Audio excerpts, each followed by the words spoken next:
So if you're a leader, you've definitely asked yourself this question: what really motivates my team? Is it all about the money, or is there some deeper psychological key to unlocking performance? Well, today, we're going to build a practical toolkit that goes way beyond guesswork to show you what truly drives a productive and engaged team. Okay, so let's just jump right in with a direct question. If you had to pick just one thing, the single most powerful tool to get someone fired up about their work, what would it be? Just think about it for a second. And hey, if you thought money, you are not alone. For most of us, that's the immediate gut instinct answer. It's probably the most common assumption in the business world, and look, it makes total sense. We all work to earn a living, right? But here's the thing. What all the research shows is that while money is definitely important, it's just one piece of a much, much larger puzzle. Relying only on financial incentives is kind of like trying to build a house with just a hammer. You're going to be missing a whole lot of other essential tools. That being said, let's not just toss the hammer out. Money absolutely plays a foundational role. So first things first, let's get crystal clear on how financial incentives actually work best.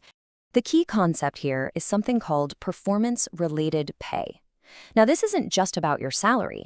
It's about directly linking money, the rewards, to how well an employee or a team is actually performing against specific, clear standards. It makes that connection between "I worked hard" and "I got rewarded" totally explicit. And this isn't a one-size-fits-all kind of deal. You've got your direct rewards, things like bonuses and commissions, but you also have these broader strategies like profit sharing, where everyone gets a slice of the company's success, or gain sharing, which rewards teams for measurable improvements. The key is to pick the structure that aligns up best with the results you're trying to drive.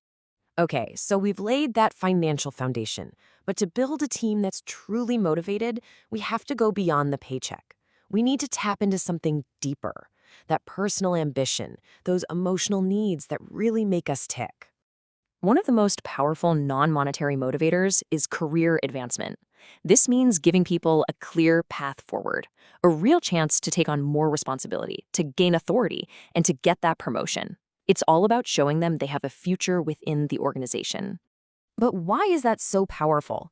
It's because it provides a sense of personal challenge, of growth, and a kind of satisfaction that a bonus check, no matter how big it is, simply can't replicate. This taps into our fundamental human need to learn, grow, and really master what we do.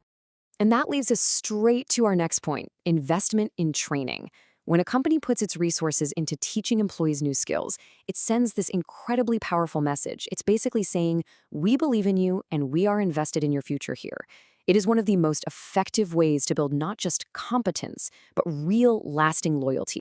So we've got all these great tools for motivating people. But what about the other side of the coin? Motivation isn't always about pushing for more. Sometimes it's about how you respond when things go wrong and an employee's performance starts to slip. What do you do then? Broadly speaking, there are two paths a leader can take. The first one is support. This is where you offer assistance, maybe through counseling or mentoring, to help the employee understand and get through whatever difficulties they're facing. The second path is sanction, using penalties or disciplinary action as a consequence for that poor performance. And while sanctions might feel like a quick fix, the evidence on this is overwhelmingly clear. A culture that's built on support and encouragement will always produce better, more sustainable results than one that's built on fear.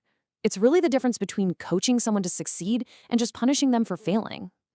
All right, we've covered a lot of ground, so let's pull it all together into a practical summary. Think of this as your essential toolkit for motivating your team. So here it is, your 4 core strategies. First, use financial incentives smartly with performance-related pay. Second, provide clear paths for career growth and advancement. Third, invest in your people's skills through training. And finally, when things get tough, lead with human support. And here's the final, absolutely crucial piece of wisdom. An effective leader understands that this isn't a one-size-fits-all game. A bonus might create a great short-term burst of effort, sure, but investment in training, that builds long-term loyalty and capability. The art of leadership is knowing which tool to use and when. So as we finish up, I'll leave you with this final question to reflect on. Looking at this toolkit, financial incentives, career growth, skill investment, and human support, which tool do you think you need to reach for more often in your own leadership? The answer could be the key to unlocking the next level of performance for your team.